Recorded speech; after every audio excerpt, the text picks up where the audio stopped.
OG Diaz binansagang fake news peddler ng Katniel at Andrea supporters. Hindi mapigilan ng mga supporters ng Kapamilya Stars na sina Catherine Bernardo, Daniel Padilla at Andrea Brillantes na manggigil sa latest chika na ibinahagi ni OG Diaz.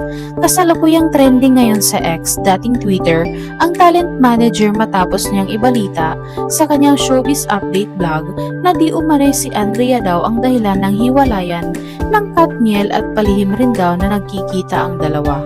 Giit naman ni OG, hindi pa naman kumpirmado kung totoo ang mga sinabi ng kanyang source. Agad namang nag-react ang mga netizens, lalong-lalo na ang mga taga-suporta ng Katniel, maging ng young actress na si Blythe. Sa sobrang gigil ng mga ito kay OG ay binansagan nila ang talent manager ng fake news peddler. Comment naman ng isa, just came across that one TikTok video ng anak mo na babae OG Diaz and you're so protective of her. Sinaway mo siya sumayaw sa labas kasi may mga lalaki.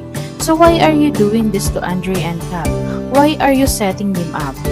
Confirm? But pinablish? For what? For clout?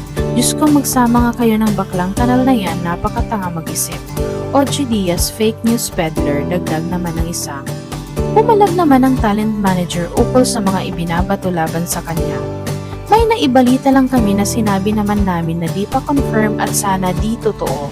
Fake news peddler na raw kami, so pag tama ba kami, sasabitan nyo kami ng medalya. Say ni OG. Sa hiwalay na tweet ay nagpasalamat pa ito sa mga netizens. Salamat sa mga nagpapatrending. Ang importante na pasaya ko kayo, ani OG. Nananatili namang walang pahayag sina Catherine, Daniel at Andrea ukol sa issue.